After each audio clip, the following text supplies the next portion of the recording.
నమస్తే, welcome to wild rule. నేను మీ Jack Hussain. ప్రస్తుతం మనతోటి సీనియర్ జర్నలిస్ట్ సిఎస్ రావు గారు ఉన్నారు. వెల్కమ్ చెప్పేద్దాం. Hi sir. నమస్తే. నమస్తే. మహానాడు వయనాడ్ కడప అంటూ మహానాడు స్టార్ట్ చేశారు కదా సార్, ఏంటి మహానాడు పేరు?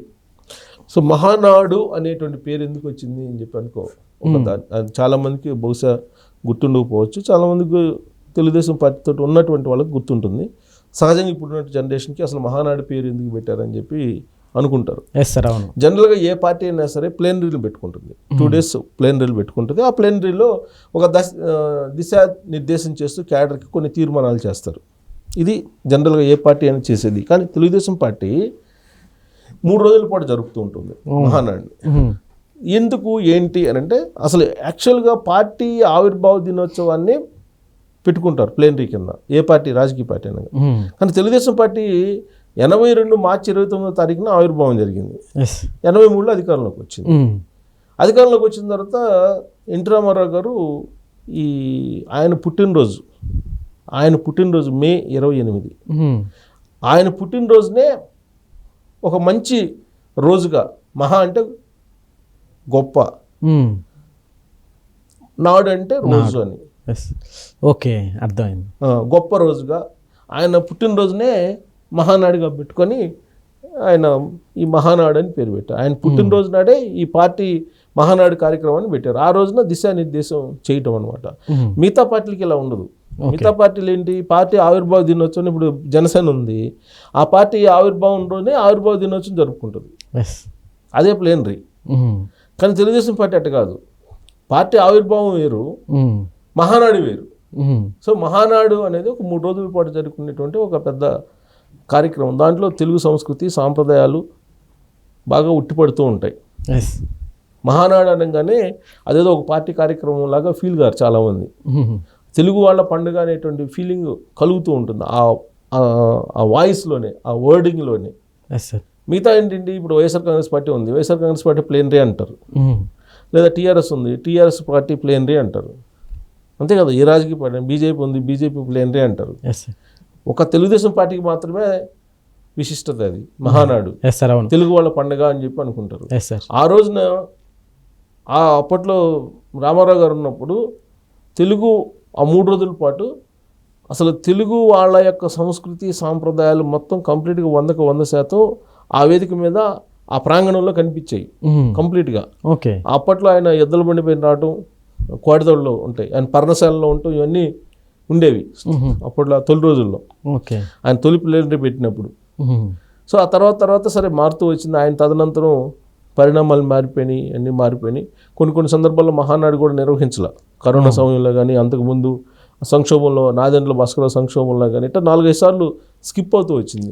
కానీ ఈసారి నిర్వహిస్తున్నటువంటి మహానాడు ఏంటంటే కొంచెం విశిష్టమైనటువంటి మహానాడుగా చెప్పుకోవచ్చు. కారణం ఏంటంటే, పార్టీ ఆవిర్భావం తర్వాత జరిగినటువంటి మహానాడుల్లో కడపలో ఎప్పుడు జరగలేదు. ఫస్ట్ నెక్స్ట్ క్వశ్చన్ అదే అడుగుదాం అనుకున్నా. వై నాట్ కడప అంటూ కడపలోనే స్టార్ట్ చేయడానికి ఏంటి సార్ మెయిన్ రీజన్? కేవలం కడపలోనే స్టార్ట్ చేయడానికి, కడపలో పెట్టడానికి ఏంటంటే, ఒకప్పుడు కడపలోకి ఎంటర్ కావడానికే, ప్రత్యేకించి పులివెందుల్లోకి ఎంటర్ అయ్యి ప్రచారం చేయడానికే సహకరించినటువంటి రోజులు అప్పట్లో తెలుగుదేశం పార్టీ ఆవిర్భావం రోజు. కానీ ఇవాళ పరిస్థితి ఏంటి, కడపలోనే, కడప గడ్డ మీద మహానాడిని నిర్వహించడం ద్వారా తెలుగుదేశం పార్టీ సత్తా ఏంటో కడప నుంచి తెలియజేయాలనేది. ఎందుకంటే రాజశేఖర్ రెడ్డి అది అడ్డాగా చెప్పుకుంటూ ఉంటారు, ఆ పులివెందుల ఆ ప్రాంతం కడప అనేది. కడప మొత్తం వాళ్ళ అడ్డా కాకపోయినా కానీ ఆ విధమైనటువంటి ఫోకస్ ఇచ్చేసారు దానికి. ఇప్పుడు జగన్మోహన్ రెడ్డి గారు వచ్చిన తర్వాత జగన్మోహన్ రెడ్డి గారు కడప మొత్తం నాది అన్నట్టుగా ఉంటుంది. కానీ ఒక పులివెందుల్లో మాత్రం ఆయన బలంగా ఉంటారు. మిగతా కడప, ఇప్పుడు మొన్న జరిగినటువంటి ఎన్నికల్లో మొత్తం 10 అసెంబ్లీ స్థానాలు ఉంటే 7 తెలుగుదేశం పార్టీ కూటమి గెలిచింది, 3 మాత్రం వైఎస్ఆర్ కాంగ్రెస్ పార్టీ గెలిచింది. మొత్తానికి బ్రేక్ పడింది అనుకోవచ్చు. అక్కడ బ్రేక్ పడినట్టు కనిపిస్తుందిగా. ఇప్పుడు 7 స్థానాలు వచ్చినాయి అంటే ఇంకా 3 కదా. నెక్స్ట్ ఏంటి, నెక్స్ట్ టార్గెట్ 10కి 10 గెలవాలని చెప్పి చంద్రబాబు నాయుడు గారు చెప్తున్నారు అక్కడ. సో ఇంకోటి ఏంటంటే, కడపలో పెట్టడానికి కారణం లోకేష్ గారి ఐడియా అని చెప్పేసి అంటున్నారు తెలుగుదేశం పార్టీ క్యాడర్. కారణం ఏంటంటే, తెలుగుదేశం పార్టీ పుట్టిన తర్వాత మంగళగిరిలో 2024 వరకు గెలవల. ఫస్ట్ టైం లోకేష్ 2024లో తెలుగుదేశం పార్టీ జెండాని పాతారు. అప్పటి వరకు తెలుగుదేశం పార్టీ లేదు. 2024లో లోకేష్ గారు గెలిచి రికార్డు మెజారిటీ తోటి తెలుగుదేశం పార్టీలో ఒక చరిత్రని లిఖించారు ఆయన. ఎస్. మంగళగిరిలో తెలుగుదేశం పార్టీ లేదు, అంతకుముందు అలయన్స్లో కమ్యూనిస్ట్ పార్టీలో ఉండే, కానీ తెలుగుదేశం పార్టీ ఎప్పుడు కూడా జెండా ఎగరేలా. ఫస్ట్ టైం లోకేష్ దాని రికార్డు సృష్టించాడు. అలాగే కడపలో ప్లేనరీ పెట్టి ఇంకొక రికార్డు సృష్టించారు ఆయన.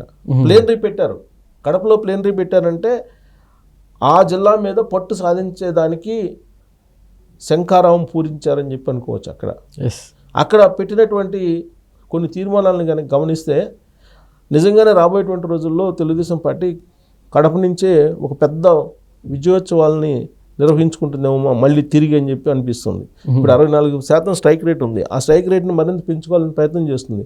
పెంచుకోవాలంటే ఎక్కడైతే ప్రత్యర్థి పార్టీలు బలంగా ఉన్నాయో అక్కడ టార్గెట్ చేయాలి. సో అందుకే ఇప్పుడు కడపలో టార్గెట్ చేశారు. కడప జిల్లాలో వైఎస్ఆర్ కాంగ్రెస్ పార్టీ బలంగా ఉందని చెప్పి ఆ పార్టీ చెప్పుకుంటూ ఉంటుంది. అవును. ప్లస్ గత ఎన్నికల్లో 10కి 10 గెలిచారు వైసీపీ. అలాగే పార్టీ మొన్న వచ్చిన ఎలక్షన్లో కూడా ఓటింగ్ పరంగా కూడా పర్లేదు. సో కాబట్టి ఆ వైఎస్ఆర్ కాంగ్రెస్ పార్టీ ఎక్కడైతే బలంగా ఉందని చెప్పి ఆ పార్టీ అంచనా వేసుకుంటుందో అక్కడే కొట్టాలి అనేటువంటి ఆలోచన తెలుగుదేశం పార్టీకి కలిగింది. అందుకే ఇప్పుడు అక్కడ పెడుతున్నారు. ప్లస్ కడప అనేది తొలి గడప అంటారు, రాష్ట్రానికి తొలి గడప కడప. సో అక్కడి నుంచే ఇప్పుడు తెలుగుదేశం పార్టీని మరో లెవెల్కి తీసుకెళ్లాలనే ఆలోచన లోకేష్ చేస్తూ ఉన్నారు. సో దాంట్లో భాగంగా కొన్ని తీర్మానం చేశారు. కార్యకర్తే అధినేత అనేటువంటి ఒక తీర్మానం చేశారు. అధినేత అంటే సపరేట్గా ఉండదు, కార్యకర్తే అధినేత ఈ పార్టీకి అనేది. అలాగే రామారావు గారు పార్టీ పెట్టిన ఫస్ట్ నినాదం ఏంటి? తెలుగు వాళ్ళ ఆత్మగౌరవం, తెలుగు వాళ్ళ ఆత్మగౌరవం. రామారావు గారి నినాదం అది, ఆత్మగౌరవం. ఆత్మగౌరవం తెలుగు వాళ్ళకి పోయింది ఢిల్లీలో, కాబట్టి ఆత్మగౌరవం మనకి దెబ్బతింటుంది కాబట్టి నేను పార్టీ పెడుతున్నాను అని చెప్పి ఆత్మగౌరవ నినాదంతో తెలుగుదేశం పార్టీని పెట్టి ఆయన 6 నెలలు తిరగకముందు అధికారంలోకి తీసుకురాగలిగారు. ఆ తర్వాత చంద్రబాబు నాయుడు గారు టేకప్ చేసిన తర్వాత తెలుగుదేశం పార్టీని ఆత్మవిశ్వాసం అని అన్నారు.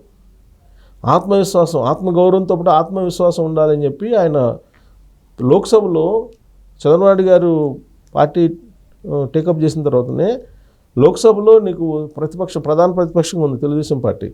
అంటే ఆత్మవిశ్వాసంతో ఢిల్లీ లెవెల్లో కూడా ఎదగాలని ఆయన ఎన్డీఏకి కీలక రోల్ కూడా పోషించారు. సో ఆత్మవిశ్వాసంతో అని చెప్పి ఆత్మవిశ్వాసం అనేది అన్ని యాడ్ చేశారు.